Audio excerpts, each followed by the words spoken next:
Welcome to the Stairway to Heaven. We're coming to you on X-Zone TV and Simul TV from our broadcast studios in St. Catharines, Ontario, Canada, with the latest updates on the increasing frequencies impacting us all. Stairway to Heaven is the source of vital information for the evolving human being. I'm Gwilda Wieka. Bearing witness, is there an adult present?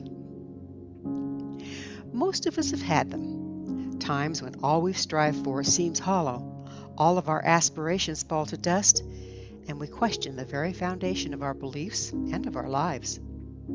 Ironically, the more invested one is in personal growth and evolution, the more often we're subject to the phenomenon. To find the truth of who we are, we must unearth the identities, values, beliefs, and holdouts that aren't in alignment with our true nature. As these things die to make way for the truth, they lead to dark nights of the soul. While during our lifetimes many of us have gone through this on several occasions, with the increase of ambient frequency, it's becoming a much more common occurrence. In the past, individuals invested in the status quo were able to stick to their guns, hold to their old reality regardless of increasing evidence against it, stick their heads in the sand, and go on. Now, with the increase in frequency, even the most locked down individuals are having their reality challenged.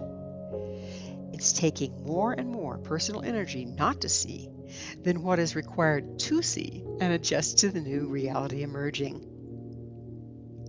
Every time we're confronted with a shift of perspective, before we can embrace it, old viewpoints and identities must die, and they tend to go down, kicking and screaming. The more resistant to change, the deeper our attachments to our point of view, the more we have identified with it, the harder the death and the greater the suffering. While going through such times, it's very easy to get lost in the maelstrom of upheaval, identify with our suffering, and totally lose perspective. The only safe passage and expedient way through these times is to have a solid inner witness. Unfortunately, these internal witnesses are often lost under the rubble of false identities and unavailable to guide us through these dark transitions. This is a result of the overlording assumption that we're not good enough as we are, that what we must do more, achieve more, be more, have more, to be of value. Also, most of us are operating through a hidden veil of guilt and shame imposed upon us by our culture. This renders us unable to look within for fear of what we'll find. Yet if we can't look within, we can't find the false identities and patterns that mask the innate genius of our inner witness. Without an inner witness, we believe the press of whatever trauma is being presented. With an inner witness, we may still be going through it, but it's like this voice or a knowing, almost like a separate entity, watching what's going on without buying the press.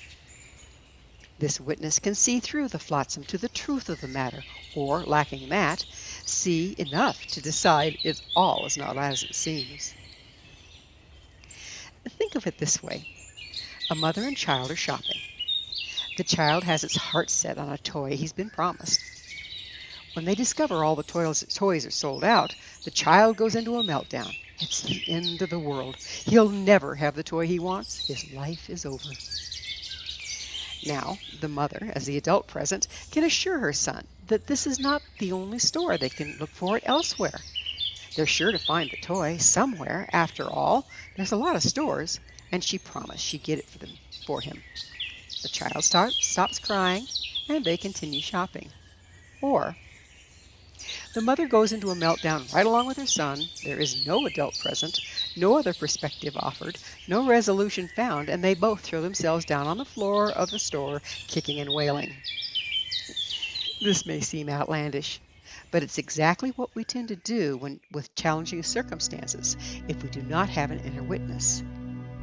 There simply is no adult present to help us step back and find perspective, and we go into a meltdown rather than reframe and find a rational solution. Life is increasingly full of change. If we're invested in the status quo and unwilling to reevaluate our identities and beliefs, the changes are traumatic. Yet, trauma and upheaval can serve us and set us free should we choose to embrace the changes rather than fight them. The shattering of the perceived self enables one to grow beyond their limitations and that of their culture, embracing deeper truths and wisdom, resulting in evolution of consciousness. It also helps in developing a strong, reliable inner witness. The system feeds us propaganda designed to throw us off balance, put us into fear and despair, as we are all controllable from there. If we lack an inner witness, we're very vulnerable to this form of manipulation. Marketing alone works on the premise that if we can be caused to identify with our possessions rather than the truth of who we are, we can be sold the latest greatest at an exorbitant price with ease. You know the old adage, if you don't want them to get your goat, don't have one. As we develop an inner witness and let our old identity shatter, we're not invested in the false identities and no longer subject to the system. Our inner witness easily sees through the attempts at manipulation and is not fooled by them. However, the process of disconnecting from our false identity is a challenging one.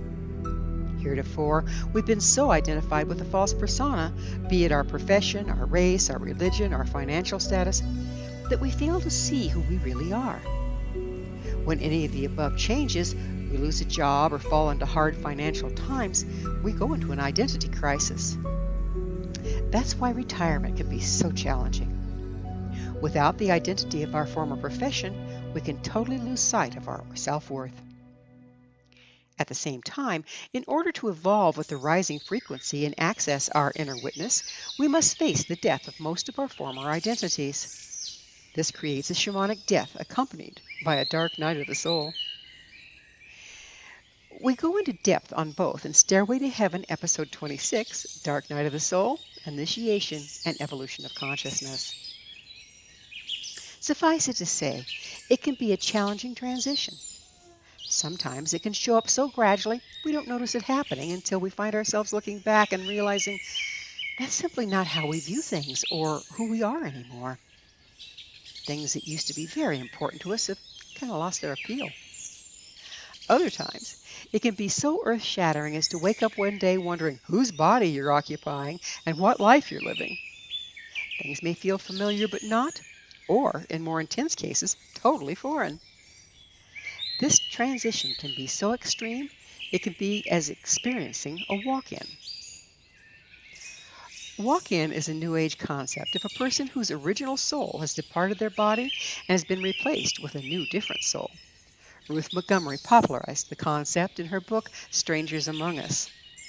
Now, I don't see it as a new or different soul so much as a drastic increase in the expression of our original soul versus false identities. Nonetheless, it can be very disorienting. As we increasingly enter this new state of presence, we tend to find we're much more detached from the system and its propaganda. We tend to watch but not engage. Things just don't get to us as they used to. It can even feel a bit alienating to see beyond what everyone else around you accepts as truth. This is the experience of accessing and expressing our inner witness. The adult is present with a much larger perspective and overview of any situation. You're becoming the adult on the playground, the calm voice of reason in the storm of life. As we're increasingly moving towards this state, it might feel like having a multiple personality. Part of us is totally hooked into the drama being presented, while another part is simply observing, fully aware things are not as they seem. There's much more to the story, and this too shall pass. It's like being the child in the middle of the meltdown and the logical parent at the same time. When armed with this higher perspective, we're much more capable of remaining present while going through traumatic times. We can move through how we feel while still seeing other options, viewpoints, and realities and finding solutions therein. So, how does one cooperate with this process in order to find their inner witness? The first step in any process is to set intention. Simply intend to find and identify with your inner witness, and the process will automatically begin. Unfortunately, the first step of the process will likely be a bombardment of experiences putting pressure on who you are not. Remember, to find who we are, we must die to our false identities and beliefs to willingly embrace the shamanic death and the resulting dark night of the soul. At this point, it's very easy to throw up our hands and abort the process, as it can be extremely uncomfortable. However, if you can find the presence of mind to remind yourself as part of the process initiated by your own intention, you can come out of victim, roll up your sleeves, and tackle the challenge. I even go so far as to write my intention and paste it up on my mirror to remind me why these new challenges may be coming up, that they are pointing out what stands between me and reaching my intended goal. The next step is to examine what you're going through with a critical eye and ask yourself, how does this serve my intention? Then ask yourself, what do I believe about this situation that is not true? Just like the child deciding he'll never have the toy he wants simply because it's not available in the first store, you can bet we've told ourselves some pretty obvious untruths and are taking the lies and running with them. So often we do not see what's going on around us clearly because we take the events of our past and superimpose them on the current circumstance. We come up with erroneous conclusions. This is the pitfall of not having an inner witness to help us stay present. We end up seeing the present through the filters of the past and miss what's really going on and our power within it. We convince ourselves the outcome will be the same and totally miss any other options. I often recommend keeping a journal. Journaling, this process can be extremely useful in staying on track and documenting your progress. It also helps to read past journals when confronted with the same process again. Every time you go through one process, there's more of you present to go through the next one. It helps to have documentation of the last experience to point that out to yourself. Often, when reading past journals, I'll think, I really bought into that? I will see the many ways I fooled myself and suffered needlessly. It's so important not to take yourself too seriously. Approaching all of this with a sense of humor can greatly enhance your ability to find perspective and transmute trauma drama into personal empowerment. As we each walk this walk in our own individual ways, having compassion for ourselves and each other is paramount. After all, we each came with our own personal challenges and strengths for a reason. This path is our life purpose. Every step we take towards presence and wholeness helps evolve the entire world. Thank you for joining me, Gwilda Wiyaka, on the Stairway to Heaven, where we provide updates on the energetic currents facilitating our evolution into conscious, powerful co-creators. As I'm sure you've noticed, not only do the Stairway to Heaven episodes stand alone, but they weave together to form a map to evolution and personal empowerment as we enter the new era. To revisit this or any of our past episodes, visit our archives at www.stairwaytoheavenmedia.com. If you'd like to find out more about me, my school, and the evolutionary tools we offer, visit www.findyourpathhome.com. Until next time, may you be blessed on your sacred path to wholeness. We are here. The time is now.